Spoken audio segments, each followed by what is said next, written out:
You know that feeling. It usually hits you around 11:30 p.m. on a Tuesday. You're lying in bed, the blue light from your phone burning your retinas, scrolling through Instagram or TikTok, and there it is. Someone you went to high school with just bought a house. A nice house, with a kitchen island that cost more than your first car. Next post, your coworker is in Italy, again. And then you open your banking app. You look at that checking account balance, and you feel that cold, sinking wake in your stomach. The math isn't mathing.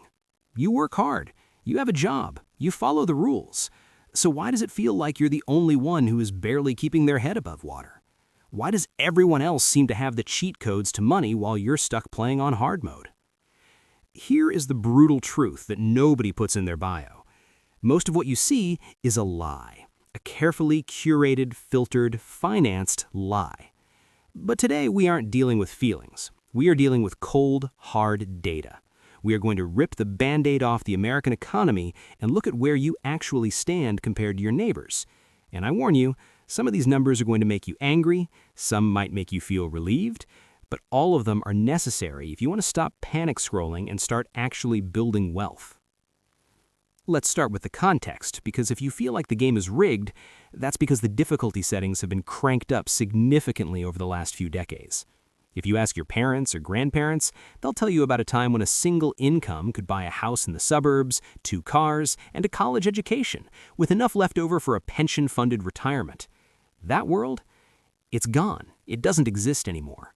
We are living in an era where the cost of the big 3, housing, transportation, and education, has exploded, while wages have effectively flatlined when you adjust for inflation. We've moved from a pension system, where the company guaranteed your retirement, to a 401k system, where the risk is entirely on you. If the market crashes the year you retire, tough luck. This isn't to say it's hopeless. It's not. But you cannot win a game if you don't understand that the rules have changed. The average approach, go to school, get a job, buy a nice car, save what's left, is now a roadmap to mediocrity and stress. So let's look at what average actually looks like. And to do that, we have to look at income. When you get that direct deposit notification, are you ahead of the pack or falling behind?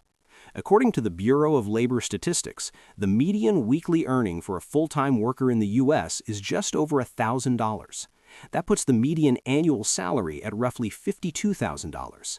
Now pay attention to that word, median, not average. If Elon Musk walks into a dive bar, the average income in that bar instantly becomes $1 billion. But the median, the guy standing right in the middle, is still broke. We care about the median because that is the reality for the typical person. So $52,000 a year. If you're making $26 an hour, you are smack in the middle of the American workforce. But you and I both know $52,000 isn't $52,000. After Uncle Sam takes his cut for federal taxes, state taxes, Social Security, and Medicare, your take-home pay is likely somewhere between $35,000 and $40,000, depending on where you live. That's about $3,200 a month.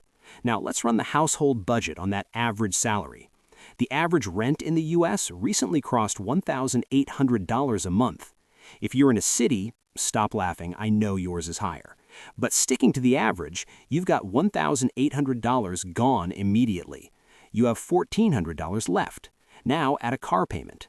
The average new car payment in America is over $700. Used cars are hovering around $500. Add insurance and gas, you're easily spending $900 a month on transportation. So $1,800 for the roof, $900 for the wheels. That's $2,700. You have $500 left for food, for utilities, for health insurance, for student loans, for Netflix, for saving? You see the problem. The average financial life in America is a mathematical impossibility. It is a house of cards held together by credit scores and minimum payments. And this brings us to the most terrifying part of today's analysis: savings. Specifically, retirement savings. This is where we separate the people who will retire on a beach from the people who will be greeting customers at a big box store until they're 75. Let's break this down by age group using the latest data from the Federal Reserve and Vanguard. And I want you to listen closely to the difference between the average balance and the median balance. The gap between them is the gap between the rich and everyone else. Let's start with the young guns, ages 25 to 34. If you are in this group, you are likely in the thick of it. Student loans, maybe a wedding, maybe a first child. It's expensive. The average retirement savings for this group is roughly $49,000. Sounds okay, right? Almost $50K? That's a decent start. But hold on, that number is skewed by the tech bros making $300K out of college and the trust fund kids. The median retirement balance for Americans aged 25 to 34? $18,880. According to the Federal Reserve, if you have $19,000 in your 401k or IRA, you are doing better than half of your peers. Now, honestly, that is terrifying. Compound interest needs time. If you only have $18,000 saved by age 34, you are losing out on the most powerful years of compounding growth. You are effectively starting the race with your shoelaces tied together. Let's move up a bracket. Ages 35 to 44. This is the messy middle. You're earning more, but your lifestyle has inflated. You bought the house, you leased the SUV. The average balance here jumps to about $141,000. Again, looks solid.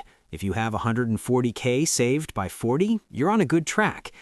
But the median, the reality for the middle of the pack, $45,000. Think about that. You've been working for nearly 20 years, you're 40 years old, and you have less than 1 year's salary saved for a retirement that needs to last 20 or 30 years. If you are in your late 30s and you're sitting on $45,000, the alarm bells should be ringing. They shouldn't be deafening yet, but they should be loud. You are behind. Next group, ages 45 to 54. This is crunch time. The kids are getting older, maybe college tuition is looming. This is peak earning years for most people. The average balance is a whopping $313,000. That's the number you see in finance articles telling you that you're failing. But the median? $115,000. Let's do some quick napkin math on $115,000. The safe withdrawal rate in retirement is generally considered to be 4%. That means you can pull out 4% of your savings per year without running out of money. 4% of $115,000 is $4,600 a year. That is $383 a month. Could you live on $383 a month? Even with Social Security kicking in another $1,500 or $1,800, you are looking at a retirement lifestyle that hovers right around the poverty line. No travel, no helping the grandkids, just existing. And finally, the pre-retirees, ages 55 to 64. The finish line is visible. The average balance is over $500,000, $537,000. The median is $185,000. A lifetime of work, 40 years of the grind, commutes, meetings, stress, weekends lost, all for a nest egg that generates roughly $600 a month in safe income. I know, that was heavy. If you looked at those numbers and realized you were in the top 10%, congratulations. Seriously, you are fighting the current and winning. But if you looked at those numbers and realized you were exactly at the median, or worse, below it, you might be feeling a mix of panic and nausea right now.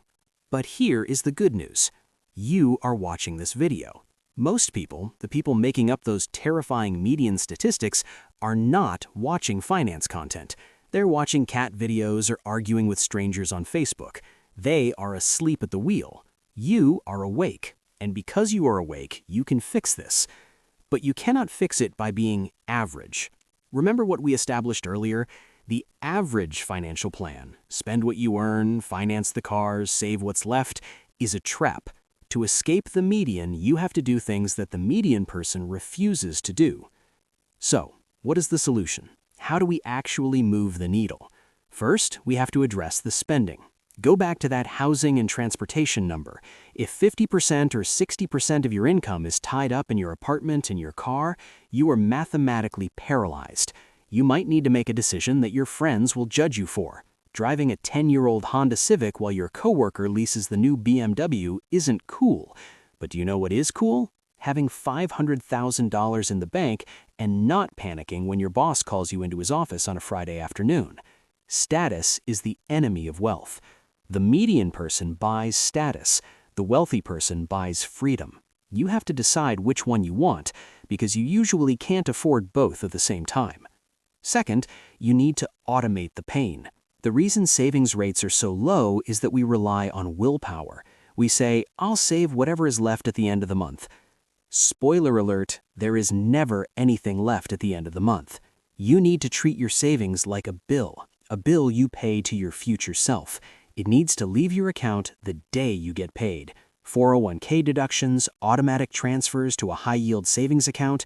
If you don't see the money, you won't spend it. You will adjust your lifestyle to what remains. Humans are remarkably adaptable.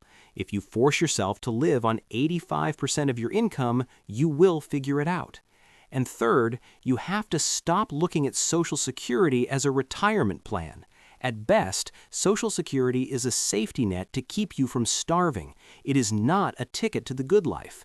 The average monthly benefit is around $1,550. In 2024 terms, that barely covers rent and utilities in a moderate city.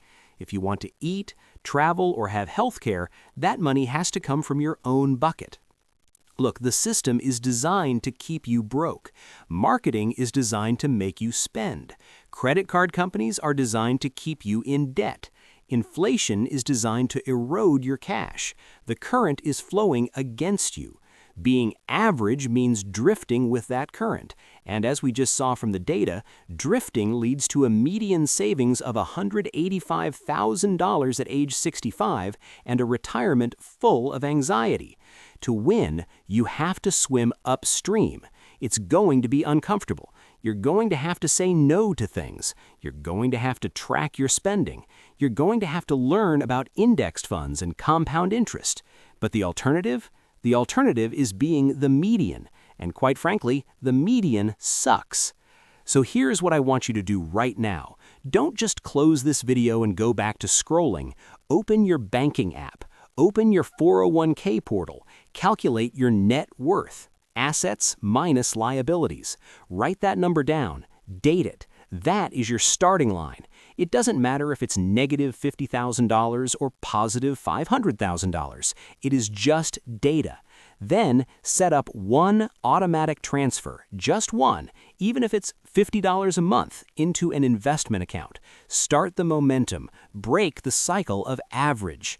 If you found value in this reality check and you want to arm yourself with the knowledge to beat the system rather than be a victim of it, make sure you're subscribed.